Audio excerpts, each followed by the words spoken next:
Hey, welcome to episode number 26 of the Go To Physio podcast. In today's episode, we talk about module 2 of the Go To Therapist mentorship and specifically the value of eccentric and isometric coordinative exercises. I hope you enjoy the show. Hey, welcome to episode number 26 of the Go To Physio podcast. And this week was all about module 2 on the Go To Therapist mentorship for therapists. And I'll be honest, we because we've re-videoed a lot of the content, the actual we usually say it's going to be an hour or two, an hour and 10 to consume the content, and it was actually more like an hour and a half this week. So purpose took a little bit longer to get through the content. So again, we're reacting to that, and we're actually thinking about releasing module 2 a little bit earlier in the maybe the end of week 1, just to give therapists that extra weekend to consume the content. But as I said, we're always looking for ways to improve the mentorship, and I don't think we'll ever stop. So just to talk about this week, some of the questions that came up, I posted quite a few pieces this week on the changes we made. And one of the big changes that I've made in the mentorship was, and you'll see this in the return to play courses this year also, is really valuing the ability to tolerate load well through foot pressures, but to really do it eccentrically in a coordinated pattern. Now, for just to be completely clear, I'm not talking about eccentrically loading a muscle or trying to isolate a muscle and take it through eccentric range. What I'm talking about is putting the lower limb muscles on tension and getting the coordinative ability of these tissues to eccentrically load. Now, we do that in the mentorship by respecting foot pressures. And this week, a therapist saw how we do that. Now, we will use the upper limb or we'll use the rib cage to either increase or decrease load through certain fibers of the lower limb. So I spent quite a bit of time talking about that this week. And the other interesting thing we're tending to look at now is almost breaking down the three neural pathways of eccentric contractions, isometrics, and concentric.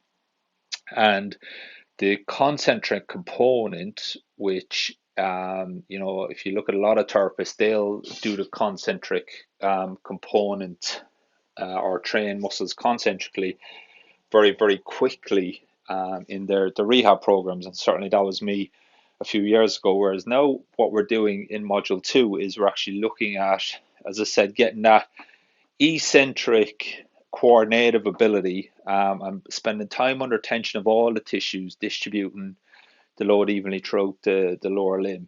And then we're looking at working, if you want to call it, I don't like the word too much, but functional isometrics. So again, not looking at getting muscles working isometrically in isolation, but actually looking at joint angles working isometrically as other joints do work. And again, specifically this week, we spent a lot of time around co-contractions of the knee and that angle of the knee that we see a lot of people unable to co-contract, which ultimately costs them energy at the hip, and it forces them to spend more energy at the knee joint, where their quads or their vastus lateralis may do a little bit more work. So went through a lot of that this week, and they're the biggest changes really that we've had in the mentorship. And the feedback's been really good, and I think it's making a lot more sense to therapists now. And one of the big things that I really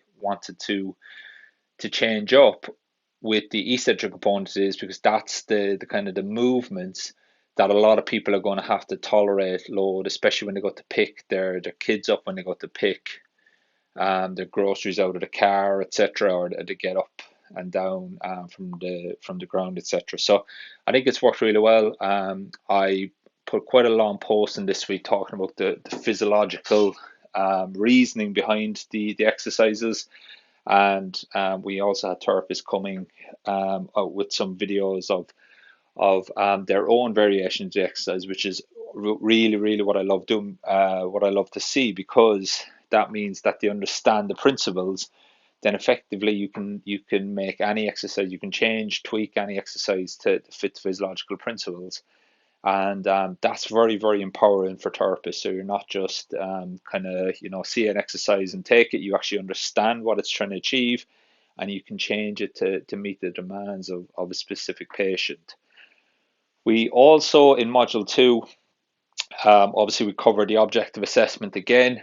We covered the 3 layers of my objective assessment, and also the hands-on treatment techniques, the effective explanation as well. But I think a lot of the questions this year, which is really encouraging, is more around the rehabilitation and therapists wanting to get real good clarity on using the exercises.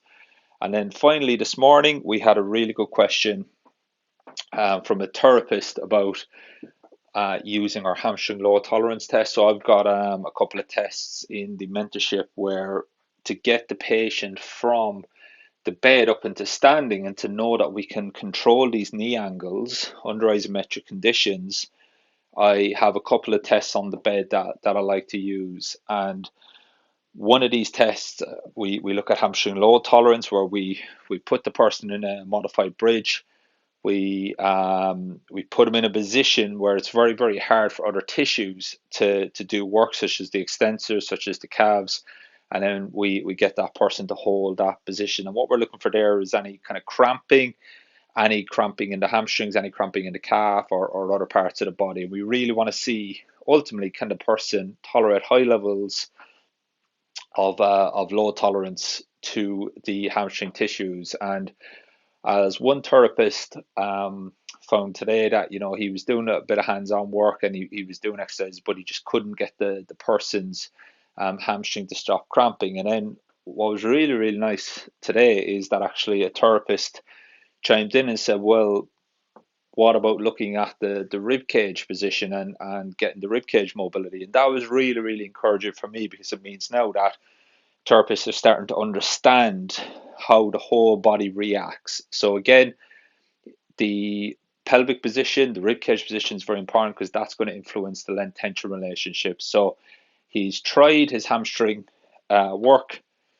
It's not kind of stuck, so to speak. So now we're starting to think, where else could it be? And again, the ability for the diaphragm to lengthen, the rib cage to press, is very important. So really encouraging this week. Really happy with the progress.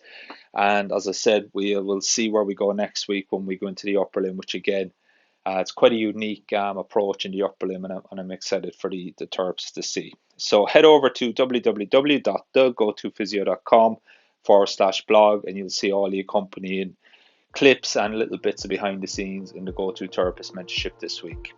That's it for this week. I'll see you next week when we talk about the upper limb module 3. Have a great week. Hey, I hope you enjoyed today's show. For more information, please visit www.thegotophysio.com, where you can download my 6-step patient adherence checklist absolutely free, as well as read the accompanying blog that goes with today's episode. We've got lots of cheat sheets and clinical content to help you implement to get real world results with real patients, that ultimately helps you become the go-to therapist and allows you to build a profitable, busy private practice, or become that go-to therapist in professional sport. I'll speak to you soon on the next episode.